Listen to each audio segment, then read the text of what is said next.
మానవత్ రాయ్ గారు కాంగ్రెస్ పార్టీ నాయకులు మానవత్ రాయ్ గారు కూడా ఈ చర్చల్లో భాగస్వాములు అయ్యారు, చర్చల్లో పాల్గొన్నారు. ముఖ్యమంత్రి రేవంత్ రెడ్డి గారి వారధిగా సారథిగా వాళ్ళతో అయితే చర్చలు జరిపారు. మానవత్ రాయ్ గారు ఒక్కొక్కరు ఒక్కొక్క మాటగా చెప్తా ఉన్నారు. ఒక అష్యూరెన్స్ 24 గంటల్లో రాబోతుందంటూ నిరుద్యోగులు అంటున్నారు. దానికి ఏమైనా గ్యారంటీ వారంటీ ఏమైనా ఇచ్చిరా, లేకపోతే ఓన్లీ నీటి మూటల్లాగా మిగిలిపోతాయి? గ్రూప్ 2 అభ్యర్థులు కొద్దిసేపట్లో అంటే త్వరలో శుభవార్త వినబోతున్నారు.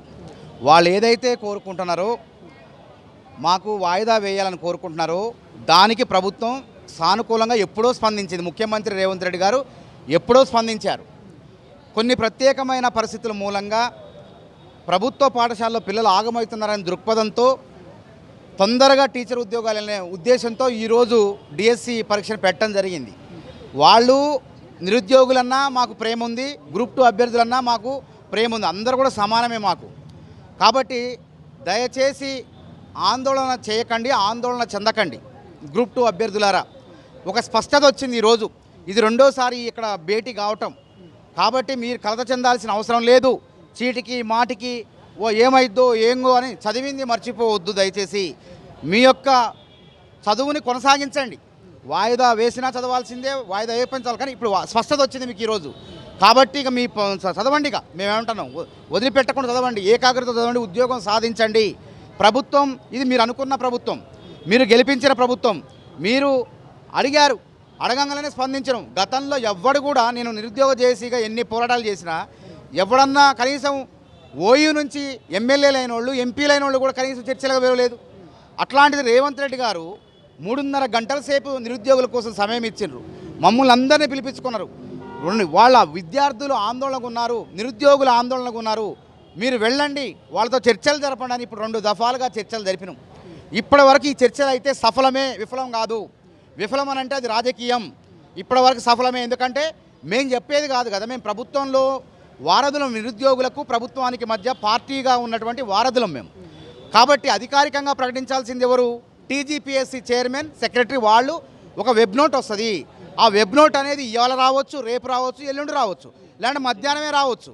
కాబట్టి నేనేమంటాను, నిరుద్యోగులారా, రాజకీయ ఉచ్చులో పడకండి. రాజకీయాలు కొంతమంది చేస్తున్నారు. రాజకీయాల్లో చేరాలనే వాళ్ళు, రాజకీయ నాయకులు కావాలనుకునే వాళ్ళు, కోచింగ్ సెంటర్ వాళ్ళు కొన్ని మిమ్మల్ని ఏదో రకంగా పక్కదారి పట్టించి రోడ్ల మీద తీసుకొచ్చి వాళ్ళు లాభం పొందాలనుకుంటున్నారు. మీరు చనిపోతే, అంటే డిఎస్సి అభ్యర్థులు చనిపోతే ఆడ కూర్చొని గోతికాడు లెక్క రాజకీయం చేయాలనుకున్నారు. కాబట్టి నేను ఒకటే, కోచింగ్ సెంటర్ యజమాని అశోక్, నిన్ను హెచ్చరిస్తున్నాం. మాపై వ్యక్తిగతమైనటువంటి వీడియోలు నువ్వు నీ యూట్యూబ్లో కనుక చేస్తే నీ తొర్రిపళ్ళు, అసలు ఈ తొర్రిపళ్ళు, నీ తొర్రిపళ్ళు ఉన్న పళ్ళు కూడా ఊడగొడతామని హెచ్చరిస్తాను. నిరుద్యోగులే ఊడగొడతారు.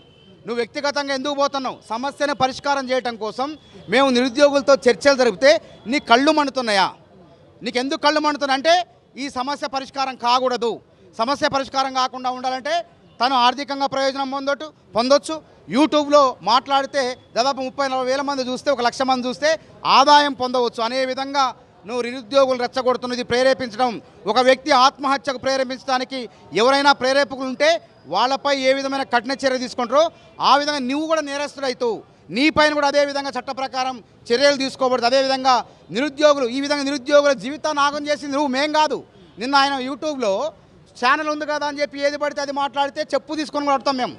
నువ్వు ఇష్టం వచ్చినట్టు మాట్లాడితే నిరుద్యోగుల జీవితాల్లో వెలుగులు తీసుకురావడానికి ప్రయత్నం చేస్తున్నాం మేమంతా కూడా. నేనైనా, బలమూరైనా, చామల కిరణ్ అయినా, బాలలక్ష్మి అయినా, ఇంకెవరైనా వాళ్ళు ఆందోళన చెందొద్దు. పరీక్షలు ప్రశాంతంగా రాసుకునే విధంగా మేము చర్చలు జరిపి వీళ్ళకి న్యాయం చేయాలని చూస్తుంటే నీకెందుకు కడుపు మండుతుంది?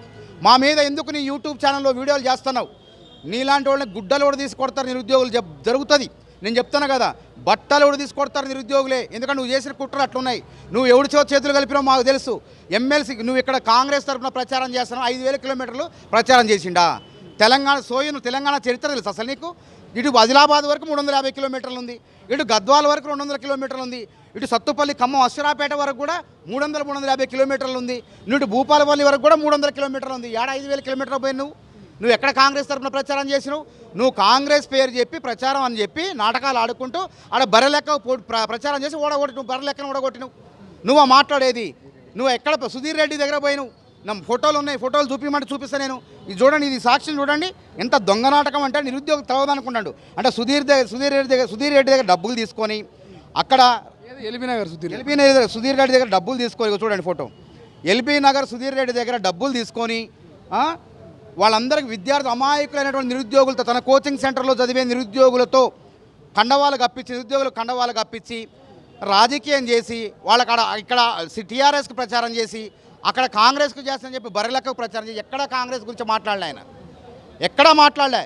ఈ విధంగా రాజకీయం అంటే మోజులో ఎమ్మెల్సీ కావాలని అని పోటీ చేసి దొంగ దీక్షలు చేసి కొంగ జపాలు చేసి 10 రోజులు దీక్ష చేసి ఎందుకు చేసినావు దీక్ష? అసలు ఏమన్నా విలువ ఉంటుందా? ఆమరణ దీక్ష అనేది పరమ పవిత్రమైనది, ఉద్యమాల్లో చాలా విలువైనది కూడా. అట్లాంటి దీక్షకు కూర్చున్నావు, నీకై నువ్వే విరమించినవు అంటే చీటికి మాటికి దీక్ష చేసే చిల్లర వెధవా. నీ రాజకీయ ప్రయోజనాల కోసం నిరుద్యోగుల జీవితాలను తాకట్టు పెట్టకంటాను నేను. నువ్వు మా గురించి ఇంకొకసారి వీడియోలు పెట్టి మా ఫోటోలు పెట్టి నీ యూట్యూబ్ ఛానల్లో ప్రచారం మాట్లాడినవంటే నీకు దేహశుద్ధి తప్ప, నిరుద్యోగులు దేహశుద్ధి చేస్తారని చెప్పి హెచ్చరిస్తున్నాం. అసలైన తొలి వెలుగు. ఫాలో వాట్సాప్ @తొలి వెలుగు official.